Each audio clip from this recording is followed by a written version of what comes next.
Well, good morning, everyone. I'm starting in a different place for this garden stroll because I want the first view you see when I turn the camera around to be this other side because it looks really, really nice.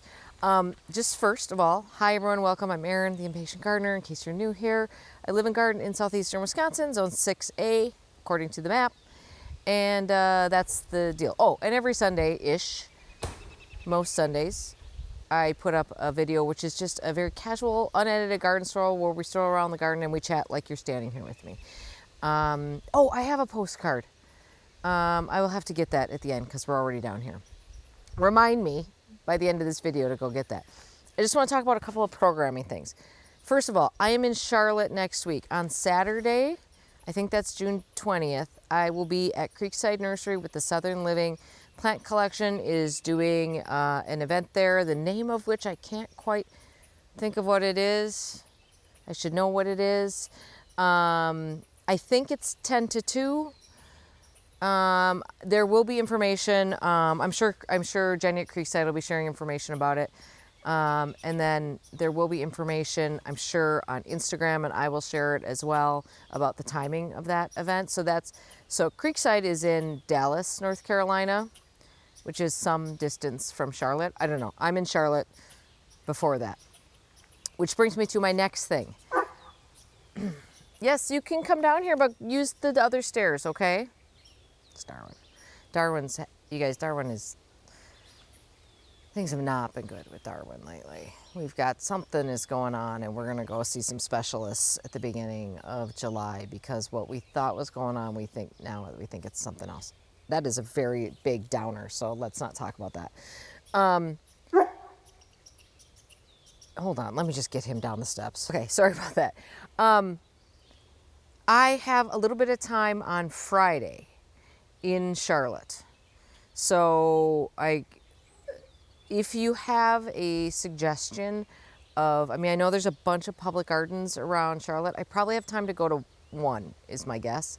So if you have suggestions for me, please let me know. Unfortunately, I know it's Jim Putnam's tour. This all came together very quickly. If I had been planning this months ago, I would have come in, well, it still would have been iffy because I would have to be at this event on Saturday, but I hopefully would have been able to get over there. I am coming back to Charlotte in October, however, to speak to the Charlotte Garden Club. So I will hopefully, if Jim's not traveling, then maybe I'll have a chance to get up to Riley or down to Riley, over. I have no idea which way Riley is from Charlotte. To Riley on when I'm there for that, so I can get to Juniper Level Botanical Garden and all of that kind of stuff. But that's a long time away. So anyway, if you have a suggestion, if you are in Charlotte, of like one garden I should make sure to see, let me know.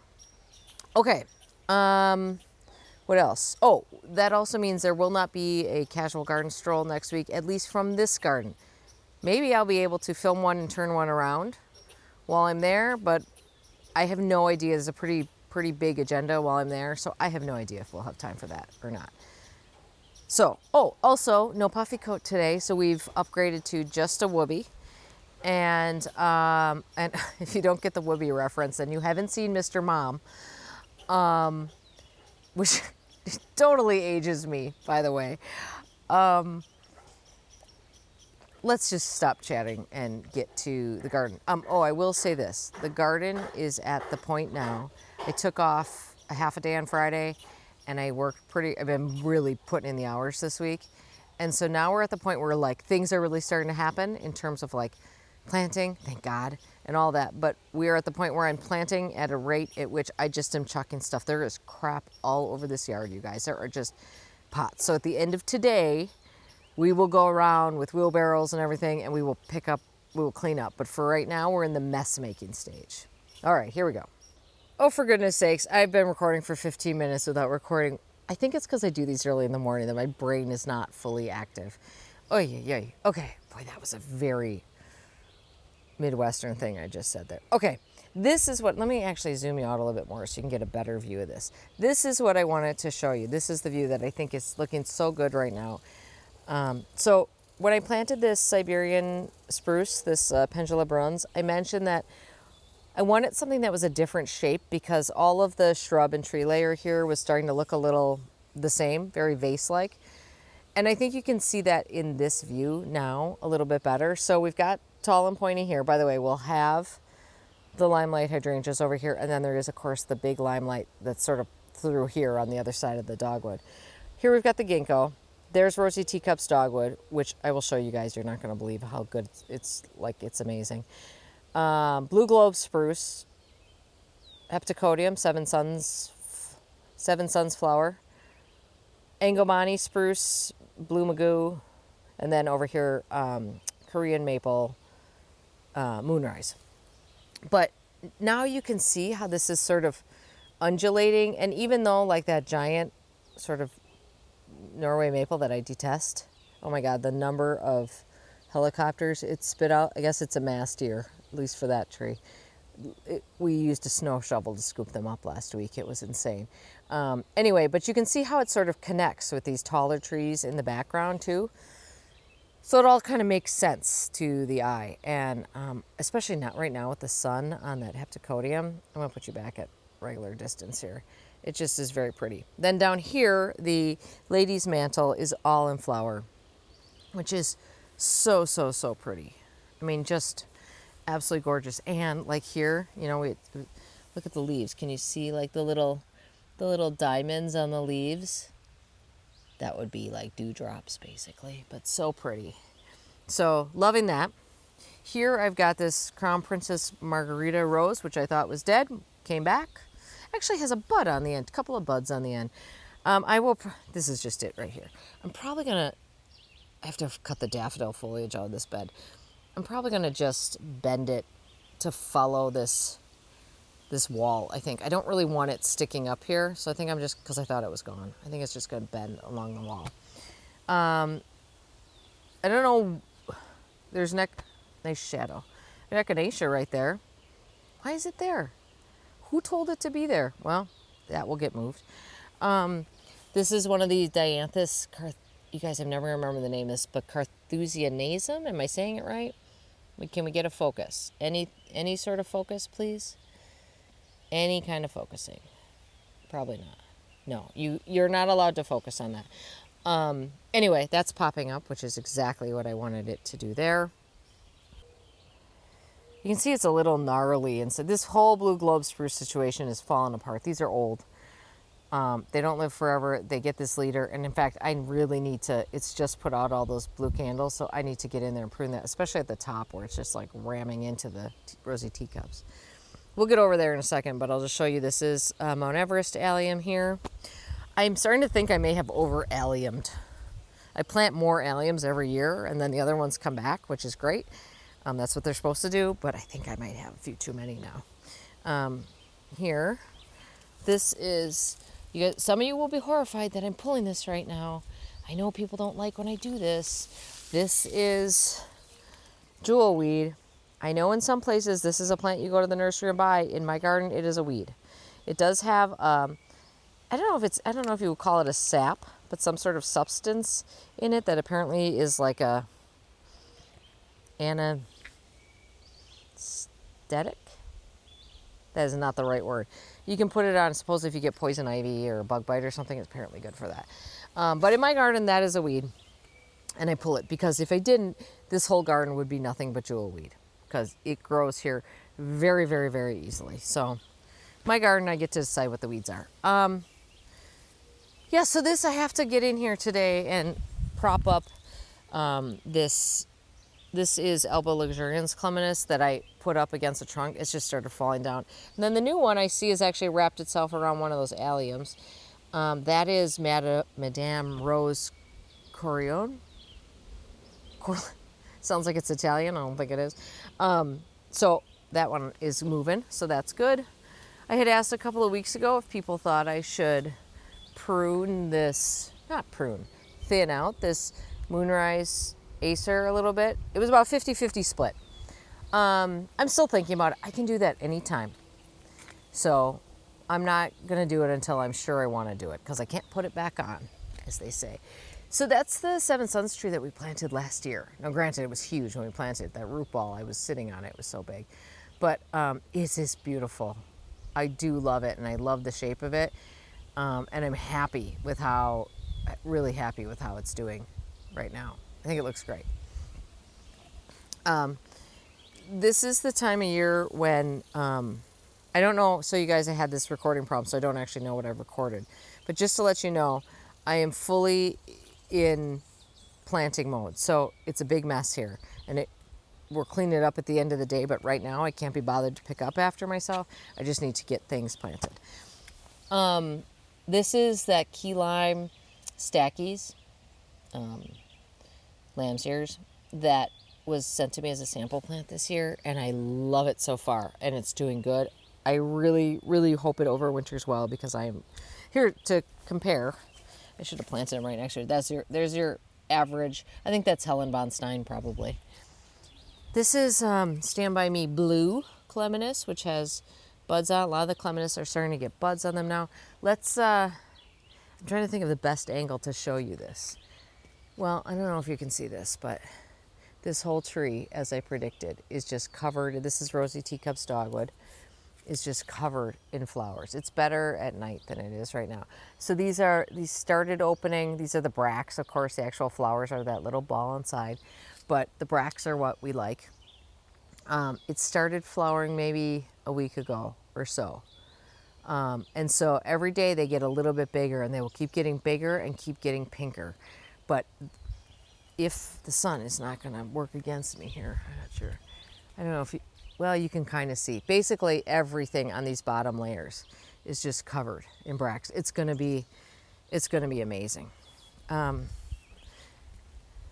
planted 3 Design-A-Line Cordyline here, which I'm absolutely loving, actually, because it goes with what's happening in the rest of this area. Trying to be a little bit better about coordinating these beds in a similar area. Everything else you see growing in there is either, well, I've got some Salvia argentea in the front, but other than that, that's all poppies. Amazing Gray and breadseed, and hopefully the breadseed poppies are purples, but you never know what might pop up. I mean, that's what I planted here, but a lot of reseeders could have popped up. And then there's this beautiful, beautiful iris. This was a gift from Sullivan Owen, who is a florist in Philadelphia, who started her own vase line. And now I think she's basically like a ceramicist, because Wirecutter picked up her, named her vase. It's like the best vase or something like that. I have one. My parents bought it for me for a birthday gift. It's really cool. Anyway, it was a gift from Sullivan. And I think of her, but also I moved it around the garden last year because it needed dividing. And so hopefully, I don't know that I'll see flowers from those this year, but hopefully we will see more of those in the future. You wouldn't really know it, but I did plant up the front border. Everything's real small, and this is one of those things where I'm like, I hope this works. I don't really know. There's a picture in my head, but it's a picture of nothing right now, pretty much. So we'll see. I did do the Mila pineapples again this year. I loved them so much last year. These came a little crispier. The ones last year were probably in a little bit better shape, so these have a little bit of, they got to grow out of some of their crispiness. They're still pretty. I still like even though this is clearly like not great at the ends, it's still very pretty. Lots of buds on both the tiny tough stuff hydrangeas, which I never really did go in there and clean these up, but this dead wood from last year just breaks off really easy. But like, I gotta say, this is the kind of job I've not really had a lot of time for. So once we're flowered, we won't see any of those like dead stems in there, but lots of buds. Kinsley's Ghost actually just starting to flower. You can see like the flowers like starting right about there. Getting quite rangy. I grow this as sort of a tree form. So basically I will let this flower do its thing, enjoy it for as long as I can stand the ranginess, and then I will give her a prune. We'll probably go around to the back so we can look at the viburnum that we looked at last week as well, because that was looking so good. In fact, let's do that now.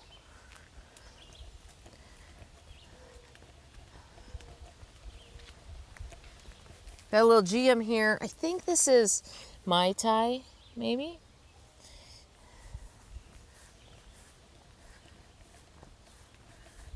Here's my great columbines. They still flower. They're still pretty, so they get to do their thing.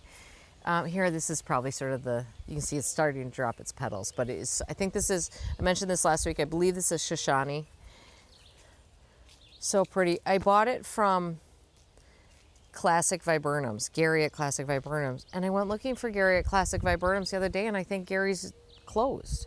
If anybody knows what happened to Gary, let me know, because I think Gary's gone. I'll just show you this quickly, this is Yuki Snowflake. Thank you, you guys. Dutsia. You guys helped me remember that last week. Gosh, they're beautiful. There's another one down here too. I mean, just look how beautiful those are. So pretty. It doesn't look like it, but I'm making good headway. You guys, it's a real disaster over here, okay? We're not going to look at that today. I did plant up most of this. I'm going to finish this up today. There's just one section I need to finish, but a lot of this is like seedlings. I've got zinnias and cosmos in there. Well, obviously those aren't going to look like anything right now. I got to stand this clematis up too, which is like 3 clematis.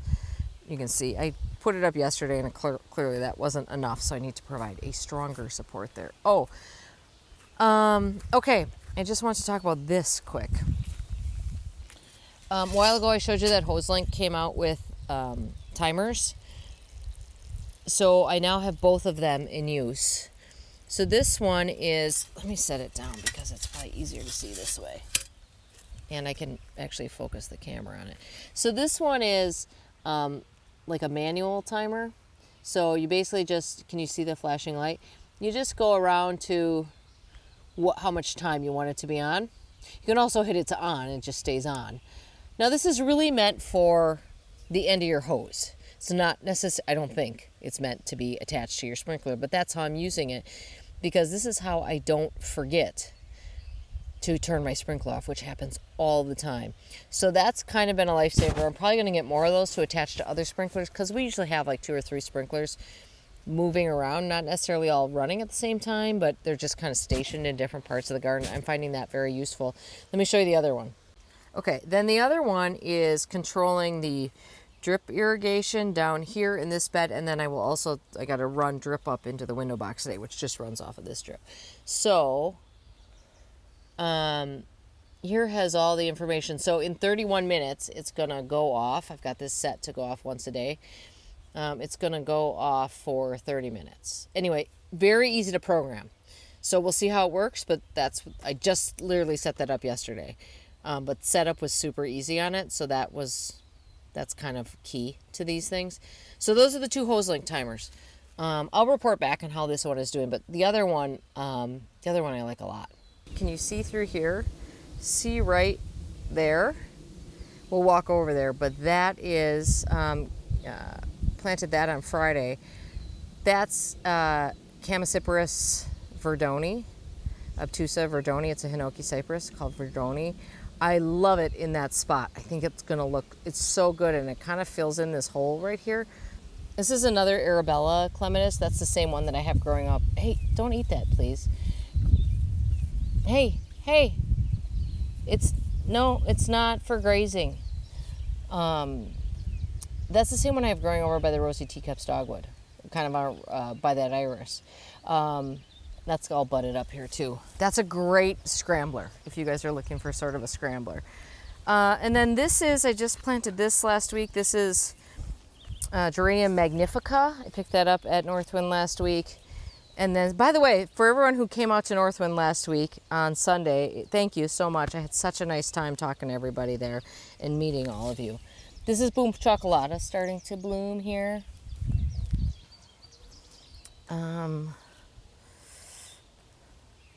Let's see.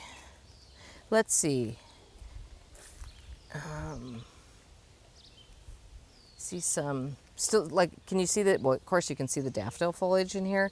It's all got to get, it's not yellowing at all. It just gets cut back because it's just being obnoxiously hanging on for too long. So you can see that we're filling this in here. I think that'll grow and be fine. Here's the little elderberry, black lace elderberry that I planted down here a couple weeks ago. It was looking a little wilty the other day and I got real nervous, but I think it's just because it was the first hot day. Like it was like 80 and that's the first hot day we've had, so. Carol worked very hard in this area, weeding this area out. There's a lot of reed canary grass that pops up in here.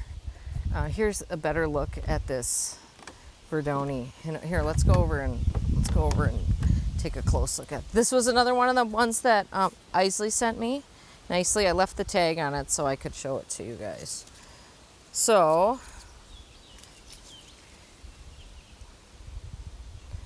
There it is, Verdoni Hinoki Cypress. Garden size 8 feet high by 6 wide. I think when they say garden size, I think that means generally maybe a 10-year size.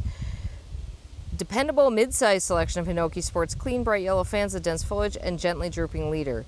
Each tree develops slowly into a naturally irregular compact pyramid that makes a dramatic addition to small garden spaces and large containers throughout the year. Good sun tolerance, but benefits from afternoon shade in the hottest climates. Moist, well-drained soil. Shocker. Hardy down to zone 4. So anyway, yeah, it's a beauty, and I feel good about getting it. Was in a box. It came pretty big, and I was like, I want this in the ground. It cannot spend any more time sitting in a box on my patio. So very pretty. It will be a bit of a challenge to keep this cleaned out because what I'm finding is that the amount of weeds that just this tiny little, you can't see it here, but this tiny little creek that runs through here, the amount of weeds that spreads about is truly, truly shocking.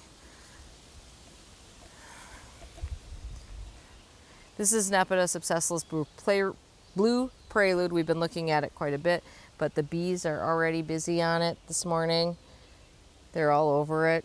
This is huge, you guys. This thing is enormous, which, by the way, I am appreciating enormous plants more and more. Just fill up the space. But look at the size of this thing. Here, let me back up even more compared to that Hinoki. And like I said, I divided that 2 years ago and put some over there. So I think this is one of those plants that's like big value for your money because you can certainly move it around and divide it. We've looked at this guy already. Oh, I do want to take you into the vegetable garden too. We're working on this over here. Today's job is to finish what's happening over here, but we'll show you that later. If I don't get these crab apples in the ground soon, I'm going to lose my mind. I planted up the herb bed yesterday. Look at this amazing rosemary. That came from the Southern Living Plant Collection. That's Chef Jeff's. Yeah. Look at how huge it is. I mean, I couldn't grow that much rosemary in 1 year if I tried. It's amazing. So rosemary all around here, but also it's just beautiful. So that's why I put it here at the front of the bed. We do have strawberries around the edges here. I did a little sage, a little oregano. You guys, I couldn't find any thyme, so I'm not growing thyme this year, which is upsetting to me. Parsley, whole bunch of basil. You guys, these basils right here, and I should have taken a picture of this before I did them. My mom grew basil in a seed snail. These are the end of her seed snail. I mean, it looked so good. And then I bought dill. I know that is criminal that I bought dill, you guys. Like, just grow it from seed, and it's gonna bolt and do everything. It is criminal that I did that, but damn it, I wanted some dill, so I bought it. Anyway, so I mean, look how healthy those look coming out of a seed snail yesterday. Onions, etc. God, the garlic, I'm so upset. Everyone's talking about how they're having these amazing garlic years, and I do not see that I'm having an amazing garlic year. I just fertilized it the other day again because it hasn't started forming scapes yet, so we're still good to fertilize. Hold on. I gotta get in here to stand up the sweet peas. The sweet peas are growing like mad. You guys, I promised I was gonna show you the Belgian hedge when it was in flower, and then I didn't. And that mostly happened because there was very few flowers. I totally flubbed on this. I pruned at the wrong time, and I think I pruned off the vast majority of flowers. So very few flowers, but it is looking really good. So I will have to be better. I mean, usually I just prune whenever I want to on this to keep the shape. And by the way, it is prone to, like when it gets this much fresh new growth on it, it is prone to getting aphids, which I never worry about because they go away, like something comes and eats them in like 2 days. But this amount of new growth on this plant will probably bring in some aphids. I wouldn't be surprised if I found some. So I will prune this at some point because that's the key with these espaliers. You got to keep them, you got to keep them pruned tight, because otherwise they're just a wall of crabapple, which is not what we want. We want diamond shapes of crabapple. There are a ton of currants on my currant bushes, which I have finally let just grow in their natural. I've been trying to espalier these two, which was a lost cause. So maybe we'll get some currants. And we'll see if I actually use those currants. And if I use those currants, then we can keep the currants. But if I don't use those currants, we're gonna get rid of the currants. They're taking up a lot of room over there. Oh, did I show you that last week that I planted a bush cherry? Oh God, hello, raspberry. Okay. It's over here. Boy, don't look at the weeds. It's over here. This is this bush cherry that's new from Proven Winners, I believe coming out next year. Ornamental and edible. And I'm excited about it because I think it's going to be a really pretty, I would love some cherries. And I'm never going to put up a cherry tree. So that would be, if that worked, that'd be great. These clematis that I planted over here, they still haven't gotten any friends in their pots, which they will get. But this guy in particular is doing great. And this guy is the one that had kind of died back, and he resprouted, as I suspected, he resprouted really nicely. We haven't been to this garden in a couple of days, but I thought I'd show you a couple of nice things that are happening here. One, of course, we have the Acer Shirazawanum Orium right there, which is just looking beautiful. But can you see the beautiful stems of the Thalictrum sticking up here? This is why I love Thalictrum. I mean, I love Thalictrum for a lot of reasons, but this is, one of them. I mean, look at how they just, this sort of tiered habit, and it's open, and I think it looks really beautiful leading up to this maple. So we're really in the sun here. So, I see that the purple flame iris is blooming down there too. I also see that there's a thistle right there. Oh, the big thistle from last week has been removed.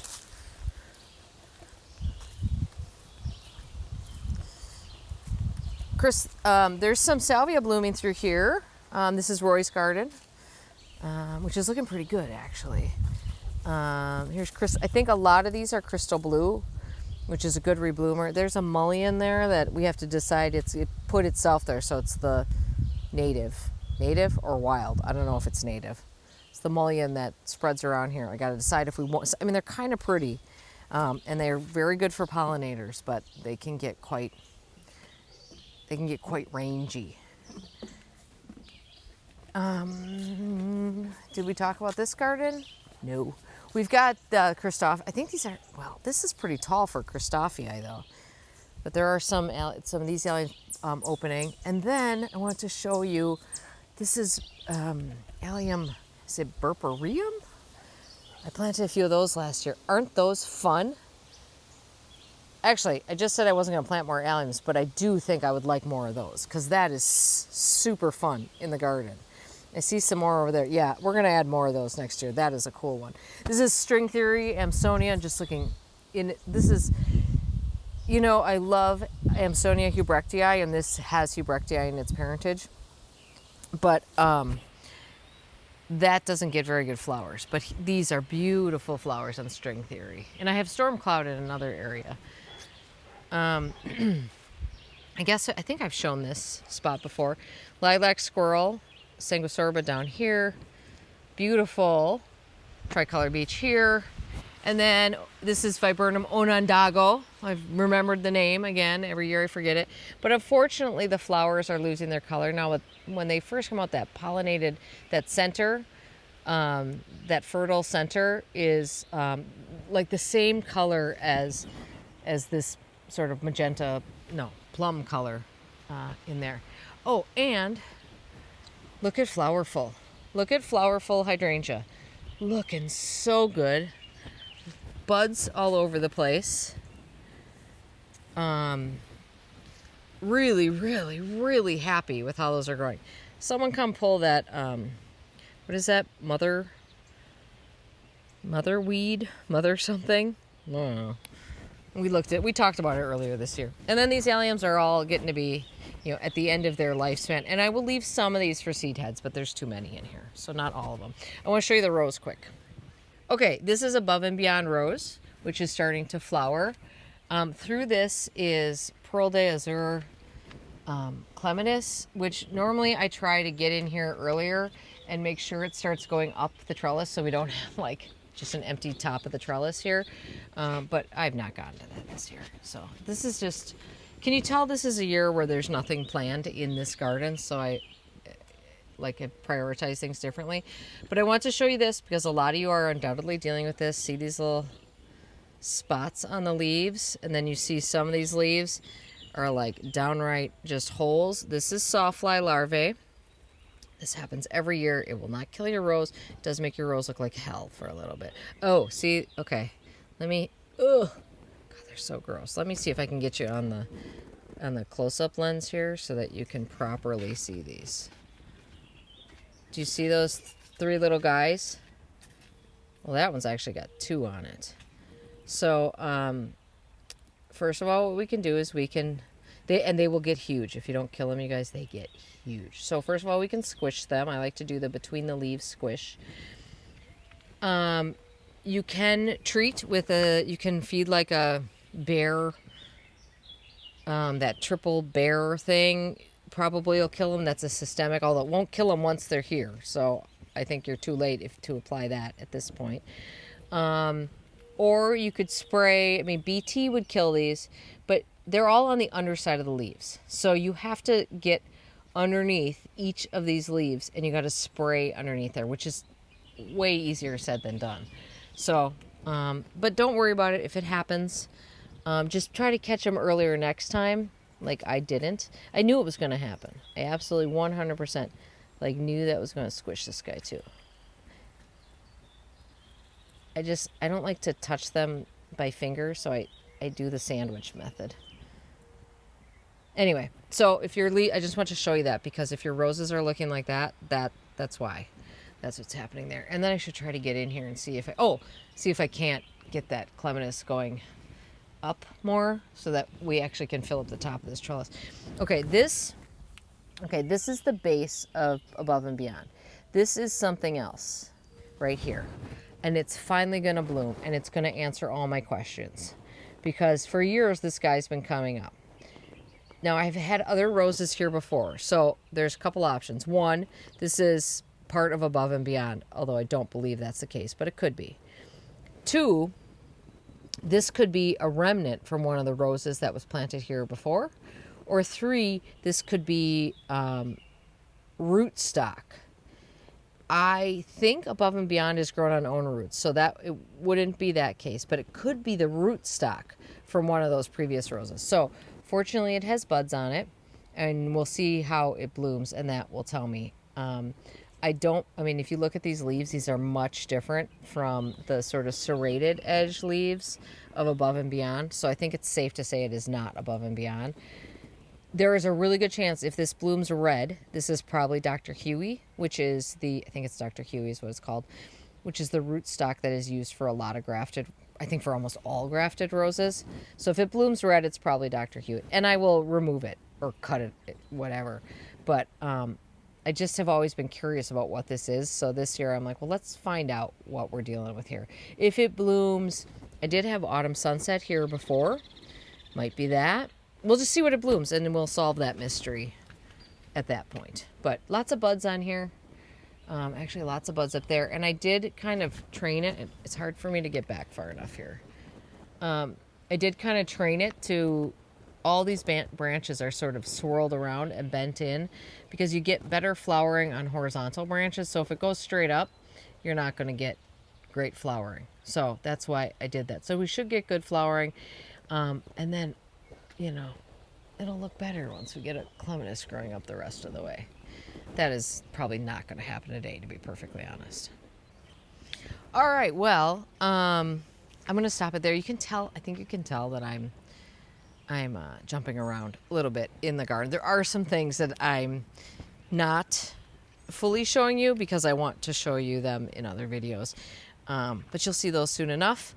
And I don't know, I hope you have a great day in your garden. You guys, there is one thing I want to show you. Hold on. Okay, you could look at what's growing in this pot that I just left here. Did I show you this last week? Maybe I did.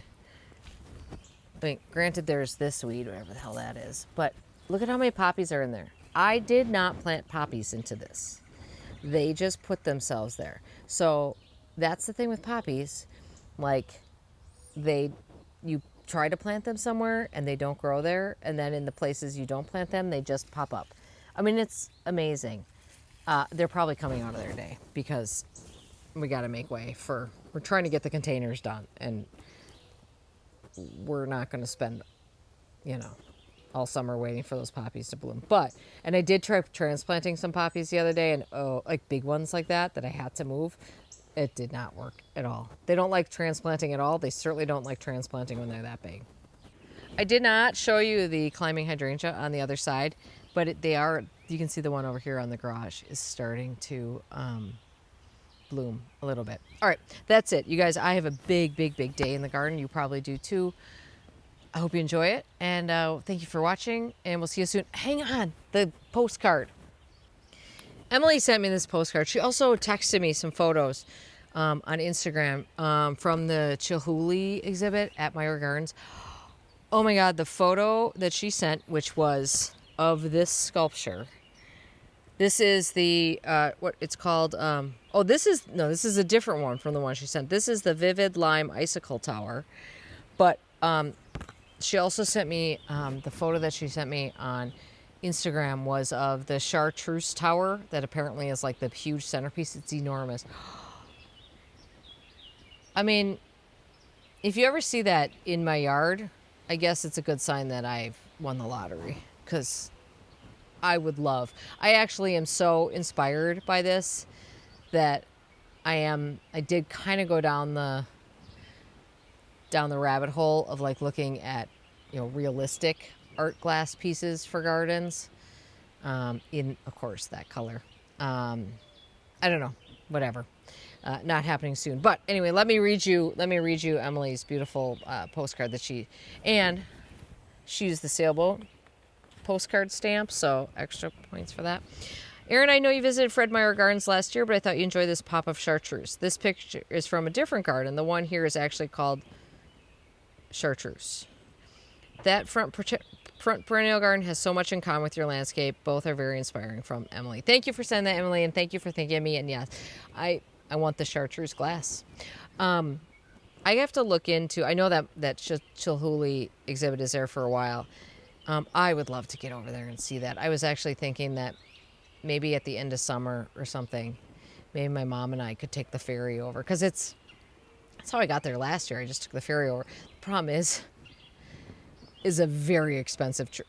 I mean, listen, you cut out a lot of time and you mostly just avoid having to drive through Chicago. And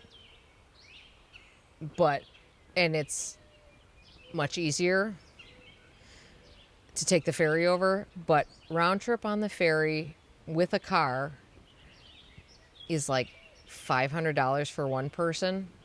And I don't know how much and I think it's like 120. I forget what the individual ticket price is. So that would be a very expensive day trip to go over to Fred Meyer Gardens. And my mom will definitely she doesn't travel in cars well, so she will definitely not be into driving around. But anyway, maybe we'd do that because I would like to see that exhibit. I think it would be just amazing. I don't know. I'm so taken by this.